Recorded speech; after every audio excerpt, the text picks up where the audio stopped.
दोस्तों नमस्कार, मैं हूं अमरेश। आज मैं अयोध्या में मौजूद हूं। हमारे साथ फ्रेम में मौजूद है जगत गुरु करपात्री जी महाराज। राम मंदिर चंदा चोरी का प्रकरण अभी शांत नहीं हुआ है। कल ट्रस्ट की बैठक हुई है जिसमें से चंपत राय और उनके एक सहयोगी इस्तीफा स्वीकार कर लिया गया है। लेकिन सवाल ये बनता है कि ट्रस्ट का जो कोषाध्यक्ष है उसके ऊपर कार्रवाई नहीं हुई है। अयोध्या के बहुत सारे लोग दबी जुबान में कह रहे हैं कि जब जो कोष का मालिक है उसके ऊपर कार्रवाई नहीं हुई है, जबकि वही मीडिया के सामने आकर के अपनी बात रख रहा है। इसी संदर्भ में हमारे जगत गुरु करपात्री जी महाराज जी से बात करेंगे।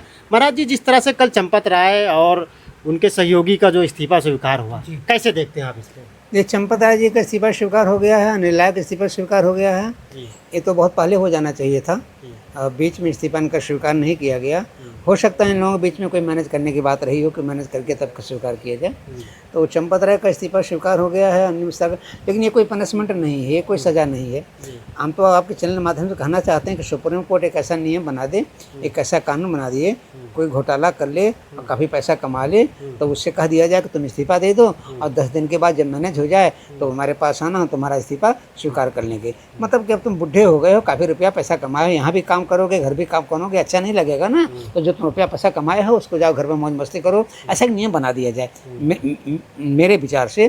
तो अब ना तो जेल की आवश्यकता पड़ेगी, ना वकील की आवश्यकता पड़ेगी, ना बेल की आवश्यकता पड़ेगी, ना कोर्ट की आवश्यकता पड़ेगी। कितना रुपया बचेगा, कितना धन बचेगा और कितने कर्मचारी बचेंगे, एक आसान नियम बना दिया जाए। तो क्या आप समझते हैं कि उनका इस्तीफा स्वीकार कर लेना उनके ऊपर कृपा है? क्या बिल्कुल नहीं कृपा है। अगर उन्होंने इस्तीफा दे दिया है, अनिला इस्तीफा दे दिए हैं, चंपता इस्तीफा दे दिए हैं, अब इन लोगों के ऊपर FIR होना चाहिए, इन लोगों के ऊपर केस चलना चाहिए, अब पुलिस से कड़ाई में जांच होनी चाहिए और जितने पैसे का घोटाला हुआ है उसकी पूरी रिकवरी होनी चाहिए। तब तो हम मानेंगे कोई कार्य हुआ है। और इस ट्रस्ट को भंग कर देना चाहिए। अब ये बताइए, RSS के चंपत राय को निकाल करके दूसरे RSS को जिम्मेदारी दे दी गई है। तो ये RSS भी सुंदर परिषद ही थोड़े राम के भक्त थोड़े हैं और संसार में और राम के भक्त हैं। सबको चांस दिया जाए, सारे जगत गुरुओं को बुला लिया जाए, शंकराचार्य को बुला लिया जाए, प्रतिष्ठित महंतों बुला लिया जाए। एक दिन अयोध्या में 1 दिन 2 दिन 3 दिन जो लागे एक विस्तार में बैठक हो जाए और विस्तार में बैठक होने के बाद निर्णय हो जाए उस निर्णय को आप लोग मान्य कीजिए। साधु संतों को रखिए, अधिकारियों को रखिए, CEO को रखिए, एक अच्छा सा ट्रस्ट बन जाए, कोई परेशानी नहीं है। लेकिन ये ट्रस्ट की सुरक्षा व्यवस्था जो है राष्ट्रपति भवन की सुरक्षा व्यवस्था जैसी होनी चाहिए। और ये 400 जो प्राइवेट में सुरक्षा व्यवस्था ला कर रख दी है चोरी करने के लिए, इनको तत्काल निकाल दिया जाए। अनिल मिश्रा और चंपत राय और जो है गोपाल जी के द्वारा जितने भी लोग रखे गए हैं उन सबको ट्रस्ट से बाहर निकाल दिया जाए। क्योंकि सब लोग ऐसा हमने सुना है, कोई कह रहा था कि कई लाख रुपया दे करके लोग इसमें रखे गए हैं। तो अगर इसमें 1 महीना 2 महीना को रखा गया है 2-4 लाख रुपया दे करके तो चोरी तो करेगा ही, क्योंकि उसको पैसा निकालना है। अतः उन लोगों कैंडिडेट को यहाँ से निकाल दिया जाए और तभी शुद्ध रूप से जन्मभूमि चल पाएगी, अन्यथा जन्मभूमि नहीं चल पाएगी। गुरु जी, जिस तरह से ट्रस्ट पे कोषाध्यक्ष गोविंद देव गिरी जी महाराज अभी तक वो कह रहे थे कि ट्रस्ट में जो भी लेन देन होता था वो हम चेक पे हमारा साइन नहीं होता था, हमसे कोई सलाह नहीं लिया जाता था। लेकिन कल उन्होंने मीडिया के सामने कहा कि हमारे जो CA होते थे वो यहाँ आते थे, 5 दिन रुकते थे और पूरा ब्यौरा लेकर के जाते थे। तो अगर 5 दिन उनके निगरानी होती थी ट्रस्ट में तो फिर इतना बड़ा घोटाला कैसे वो नहीं पकड़ पाए? अभी एक गोविंद गिरीश का जवाब दे सकते हैं। एक तरफ कह रहे हैं कि मेरा हस्ताक्षर नहीं होता था, हमारे कोई जानकारी नहीं, मेरा कोई योगदान नहीं था। एक बार कह रहे हैं कि हमारे अकाउंटेंट यहाँ आते थे, CA आते थे, जांच करते थे। तो दोनों बात तो थोड़ी मानी जाएगी। आप एक पल्ले पर रहिए। आप ये कहिए कि हमारी कोई भूमिका नहीं थी तो ठीक है। आप ये कह रहे हैं कि हमारे CA आते थे, जांच करते थे, हमको बताते थे। एक तरफ कह रहे हैं कि हमारी कोई जिम्मेदारी नहीं है। भाई हंसब ठठाए फुलाए गालू एक संग हुए भिवालू। तो कोषाध्यक्ष जी आप इस्तीफा दे दीजिए ना, क्या परेशानी यार। आप साधु हैं, हम आत्मा हैं, आप भजन कीजिए। इस लफड़े में क्यों फंस रहे हैं? आपको नहीं फंसना चाहिए। और आप साधु महात्मा राजनीति मत कीजिए। आप संत हैं तो राजनीति मत कीजिए। और आप जो क्लीन चिट दे रहे हैं लोगों के लिए, आप कोई जज नहीं है क्लीन चिट देने वाले।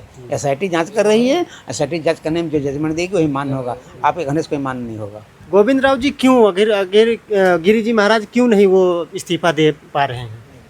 भाई उनको वो जो स्पष्ट करें कि मेरा कोई योगदान नहीं है तो क्यों लोग इस्तीफा मांगे?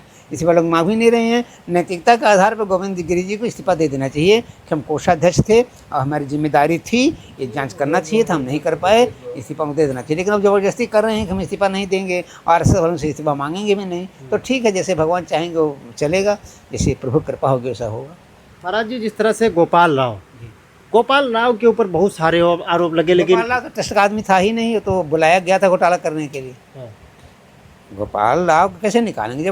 जब ट्रस्ट में रहेगा तभी उसको निकाल पाएंगे ना। वो तो आमंत्रित सदस्य था, आया था घोटाला करने के लिए, घोटाला कर लिया, उसको कह दिया कि आप चले जाओ, काम खत्म।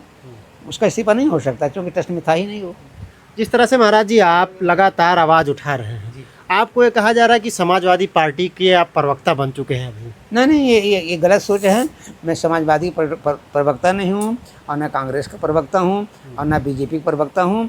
मैं किसी पार्टी का प्रवक्ता नहीं हूँ, मैं और न किसी पार्टी की बात करता हूँ। हाँ, इतना ज़रूर मेरे अंदर भावना है कि जो राम के लिए काम करेगा, जो राम का काम करेगा, वो किसी भी पार्टी में रहेगा, हम उसका सहयोग करेंगे। ये मेरी विचारधारा है। मैं किसी पार्टी का प्रवक्ता नहीं हूँ। ऐसा क्यों कहा जा रहा है आखिर आपको? जिस तरह से आप राम जन्मभूमि का मुद्दा बार बार उठा रहे हैं, इसलिए या कोई और है? भाई, राम जन्मभूमि का मुद्दा मैं इस नाते उठा रहा हूँ कि हमने मेहनत किया है, एक एक पैसे इकट्ठा किया है, जा कर के भीख मांग के लाया हूँ। वयोवृद्ध हनुमानगढ़ी के श्री ज्ञानदास जी संस्था में मेरे साथ उत्तराखंड में गए थे, एक एक पैसा इकट्ठा करके लाए। संजय दत्त हेमंत उनके साथ था।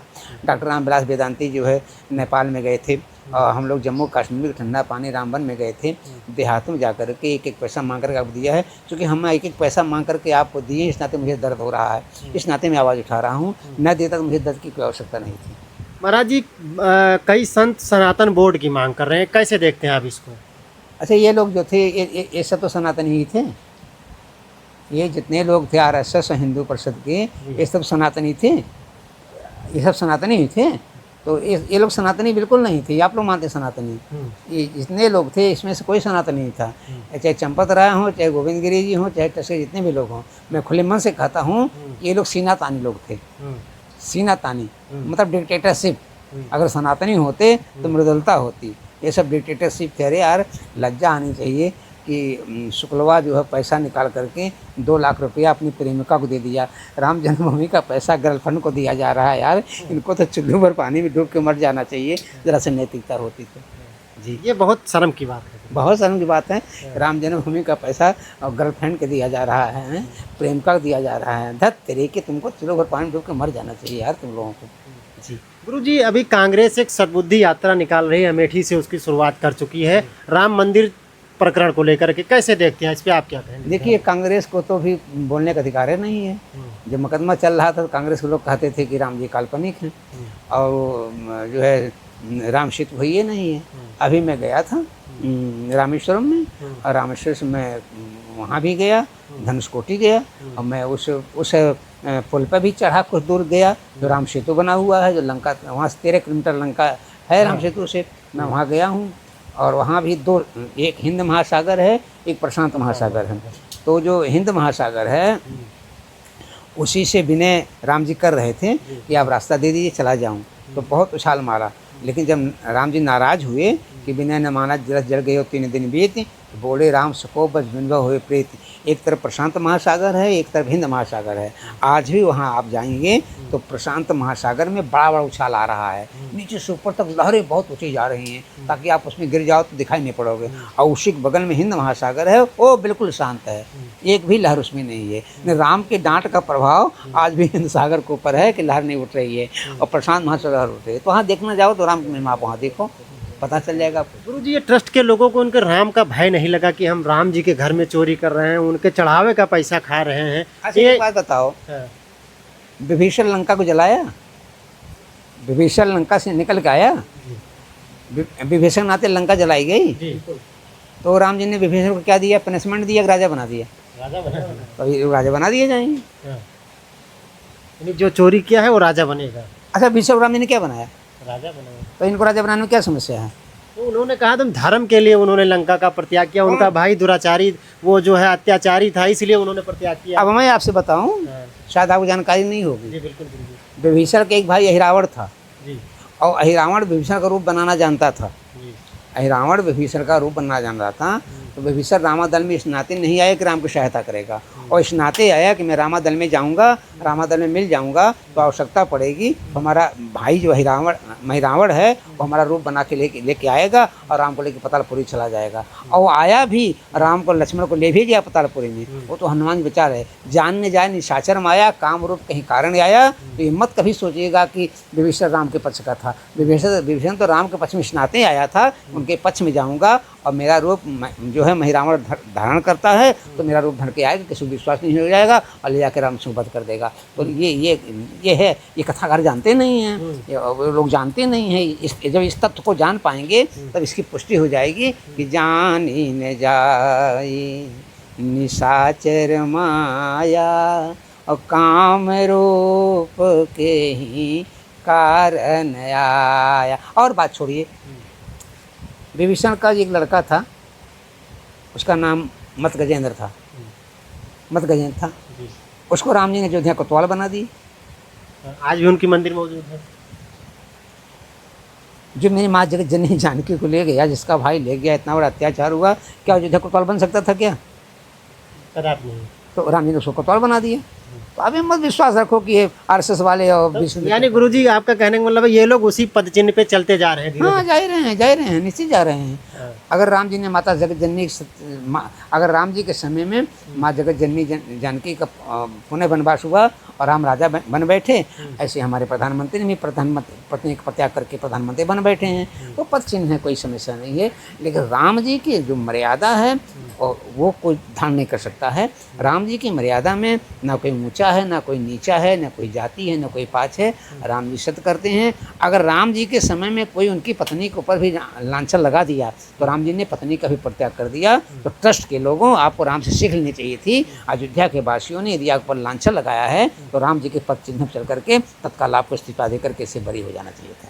गुरुजी आखिरी सवाल, जब टिन्नू यादव का नाम इसमें आया तो बहुत सारे अयोध्या के साधु संतों ने इसको अखिलेश यादव से जोड़ने का प्रयास किया। सुनिए, लेकिन आज समाजवादी पार्टी ने जो ये प्रकरण उठाया उनके ऊपर FIR करवाना शुरू कर दिया है। CDR का दावा किया गया, लेकिन कोई तथ्य सामने नहीं आया। तो क्या माना जाए इस मुद्दे? नहीं, देखो टिन्नू यादव मैं जानता हूँ, ऐसा नहीं है वो। और वो उसका अखिलेश से संबंध हो, वो लोग रिकॉर्डिंग ला के दें तो मैं मानूंगा कि वार्तालाप हुई है। लेकिन मेरे ख्याल से ये लोग एक अलग अफवाह पैदा कर रहे हैं। अगर रिकॉर्ड हो तो ला के दें, ये भी हो भी सकता है, नहीं भी हो सकता है।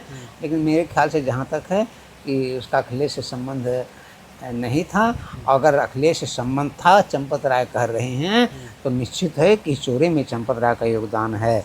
अगर चंपत राय कह रहे हैं कि टिन्नू यादव का संबंध अखिलेश यादव से था और चोरी हो रही थी, और अगर चंपत राय नहीं रोके, इसके मतलब चंपत राय भी अखिलेश यादव का समर्थन कर रहे हैं, निश्चित तौर से कर रहे हैं, अगर उनको जानकारी है तो।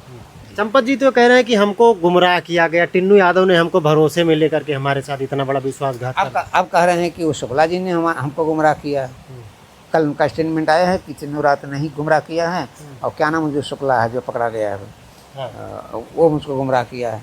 उनके स्टेटमेंट कोई पता है, कभी इनको कहेंगे कभी उनको कहेंगे। वो 80 साल की अवस्था उनकी हो गई है, सोचने की क्षमता बहुत अच्छी नहीं रह गई है, किसको क्या कह दें कोई पता नहीं। तो यानी आप ये मानते हैं कि ट्रस्ट में अभी जिनको चंपत राय की जगह दिया गया है तो अब ट्रस्ट में सब कुछ सही हो जाएगा? नहीं होगा सही।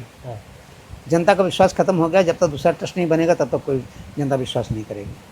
क्या मांग करते हैं आप भारत सरकार से? भारत सरकार से मांग करता हूँ, इस टेस्ट को भंग करके संत महात्माओं को, जगत गुरुओं को और शंकराचार्यों को इकट्ठा करके पूरे भारत के सबको बुला लिया जाए, और 2 दिन 3 दिन चाहे दिल्ली में बुला करके सम्मेलन कर लिया जाए, चाहे अयोध्या में आकर के बैठक कर लिया जाए। जो संतों का राय हो वो आप कर दिया जाए, मुझे कोई परेशानी नहीं है। जी। कुछ लोग तो ये भी कह रहे हैं कि कहीं करपात्री जी महाराज ट्रस्ट में शामिल होने के लिए। नहीं, ये तो मैं लिख के दे दूँ। अगर मुझसे कोई कहेगा ट्रस्ट में आइए तो मैं लिख के दे दूँगा, मैं ट्रस्ट में नहीं आऊँगा, क्योंकि मैं ट्रस्ट में इस नाते नहीं आऊँगा। मुझको मेरे राम मिल गए हैं, तो मुझको राम की आवश्यकता है, ट्रस्ट की कोई आवश्यकता नहीं। और अगर वो लोग कह रहे हैं तो जैसे मैं कह रहा हूँ, मैं लिख के दे रहा हूँ ट्रस्ट में नहीं आऊँगा, अगर उनके पास जरिस नैतिकता है तो भी लिख के दे दें तो मैं ट्रस्ट में नहीं आऊँगा।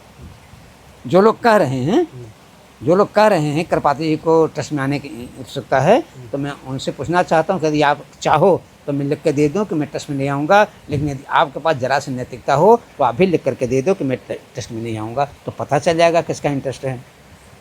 बहुत बहुत धन्यवाद। अभी हमारे साथ थे करपात्री जी महाराज जी। इन्होंने राम मंदिर चंदा घोटाले पर लेकर जिस तरह से अपनी बात रखी और शुरू से लेकर के आज तक बेबाकी से अपनी बात रखते आ रहे हैं। इस पूरी खबर पर आपकी क्या राय है, अपनी प्रतिक्रिया जरूर कमेंट कीजिएगा। मिलते हैं किसी और जगह से किसी और खबर के साथ। नमस्कार।